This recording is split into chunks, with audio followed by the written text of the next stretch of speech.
Brit, Boone.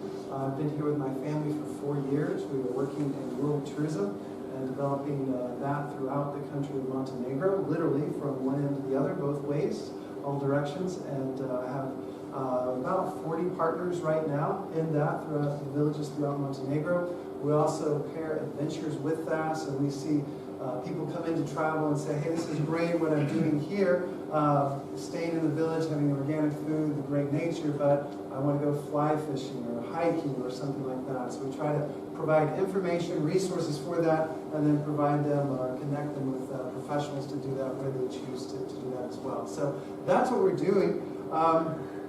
I've been doing business for a long time, long enough to get a gray beard. And it's been a great adventure, a lot of lessons learned. So I wanted just to share a little bit of that with you tonight as it relates to what have I been learning about the purpose of business through these some 20 years of doing business. But then also how have I seen that impacted here specifically in Montenegro and the Balkans. So first thing I would share is the purpose of business. There are so many different views on that, what it could be. It's getting sales, the top line of your income statement. It's the bottom line of the income statement. It's the profit. It's some will talk about a double bottom line or a triple bottom line. Some want to talk about activity. Other people want to talk about developing clients. Then some want to say, well, let's get a dashboard of metrics. So we say this is our evaluation tool right here. For me, I've come to the conclusion, and it's a working conclusion, so I'm very open to the conversation about it in the years to come. But come to the conclusion for me, business it's sustainably cultivating trust and doing good. Sustainably, it has to be profitable. It has to make the bills, otherwise it's a non-profit, which take that word out, you've got a non-profit purpose, which I think is pretty solid as well. But the idea of cultivating trust.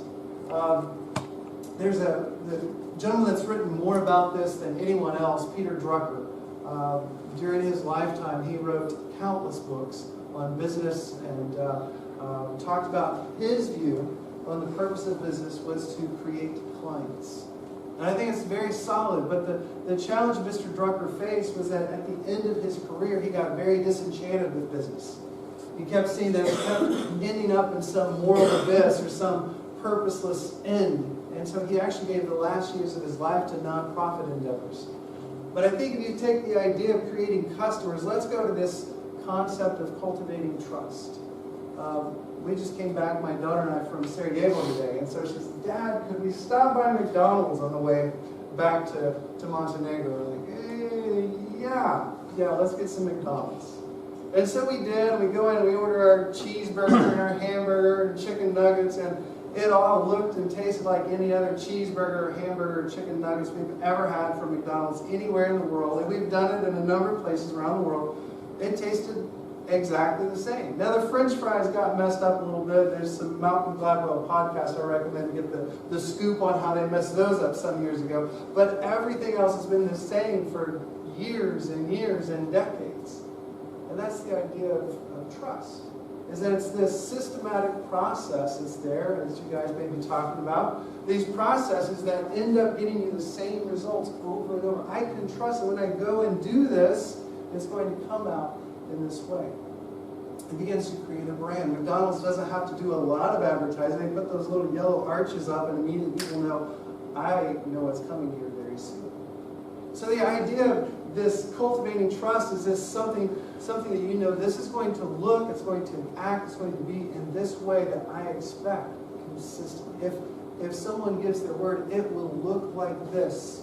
This creation is going to happen, then you can know after you work with that company and what they say they deliver.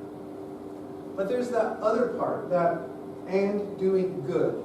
So I have that whole moral quandary when my daughter asked, Dad, McDonald's.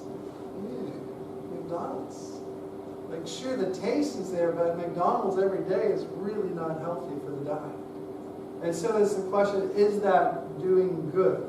That every person has to answer for themselves, or every business. And so as you work through that, I would encourage you to say, worthwhile question to ask, is this in the process of becoming, or is it already sustainable? Is it paying the bills and beginning to generate profit to to create other opportunities? Is it cultivating trust? Is this something that's creating a name in the community? They say, when I see that company, I know this is a company I want to work with. And then even more so is it doing good, so that that company that's so consistent is that consistency in producing a product or a service. You say, that brings value to a person, or brings value to a family or a community, or even to the city or the country at large. So that's something that we have sought to do as we go and start different ventures. I think this is my 6th venture for years. Is how do we get these things that are moving towards sustainability, are cultivating trust, and are doing good?